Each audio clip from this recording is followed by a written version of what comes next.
കൊല്ലം കല്ലുംതാഴത്ത് നിന്ന് തിരുവനന്തപുരത്തേക്ക് ദേശീയപാതയിൽ ഒരു മാസത്തിനകം ഗതാഗതം പുനഃസ്ഥാപിക്കുമെന്ന പ്രഖ്യാപനം ജലരേഖയായി. പാല നിർമ്മാണവും അപ്രോച്ച് റോഡ് നിർമ്മാണവും എങ്ങും എത്തിയില്ല. പ്രദേശവാസികളും ദീർഘദൂര യാത്രക്കാരും വലയുന്നു.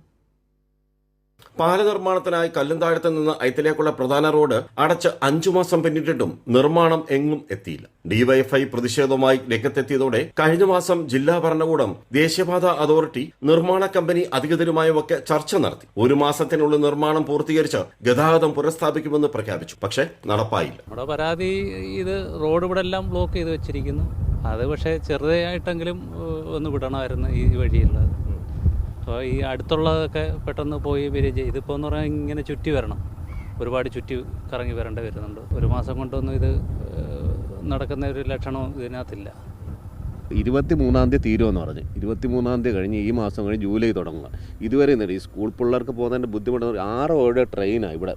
ഞാൻ ഇപ്പോൾ എങ്ങനെയും കയറി വരും. ഞാൻ എൻ്റെ ബൈപ്പാസിൻ്റെ സൈഡിൽ താമസിക്കും.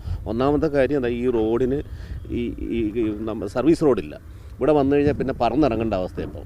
ഇതേ കണക്ക് മോശപ്പെട്ട ആദ്യമായിട്ട് മങ്ങാടാണ് ഇവിടെ ഒരു സമരം തന്നെ ഉണ്ടാകുന്നത്. ആ സമരത്തിന് പോലും അനുകൂലമായിട്ട് MP പ്രതികരിച്ചില്ല, ഒരു കൂടെയും ഉണ്ടായില്ല. അവിടെ മെയിൻ ഒരു പാതയായിരുന്നു കൊപ്പാറമുക്കിൽ ഒരു അടിപ്പാത ഉണ്ടായിരുന്നു.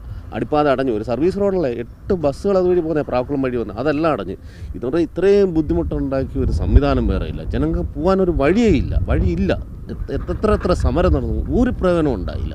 നീണ്ടകരയിൽ നിന്ന് ബൈപ്പാസ് വഴി തിരുവനന്തപുരത്തേക്ക് ഗതാഗതം നിലച്ചിട്ട് ഇപ്പോൾ 6 മാസം ആകാൻ പോകും. സ്കൂൾ ബസ്, ഓട്ടോറിക്ഷ, മറ്റ് സ്വകാര്യ വാഹനങ്ങളും ദീർഘദൂര യാത്രക്കാരും വലയുകയാണ്. കല്ലുംതാഴം ഐത്തൽ റോഡിലൂടെ ദിവസേന ആയിരക്കണക്കിന് വാഹനങ്ങൾ കടന്നുപോയിരുന്നു. റോഡ് അടച്ചതിനെ തുടർന്ന് വാഹനങ്ങൾ മറ്റു വഴികളെ ആശ്രയിക്കുന്നു. എന്നാൽ ഈ റോഡുകൾക്ക് വീതി കുറവായതിനാൽ ഗതാഗതക്കുരുക്കും അപകടങ്ങളും തുടർക്കഥ. പ്രശ്നം പരിഹരിക്കാൻ കൊല്ലം MP NK പ്രേമചന്ദ്രനും MLA-മാർക്കും സമയമില്ല. യുവജന സംഘടനകളും ഉറക്കത്തിലാണ്. ജനങ്ങളുടെ പ്രതികരണശേഷിയും നഷ്ടപ്പെട്ടു. മഴയില്ലെങ്കിൽ 10 ദിവസത്തിനകം പാത തുറക്കുമെന്ന് നിർമ്മാണ കമ്പനി അവകാശപ്പെട്ടു.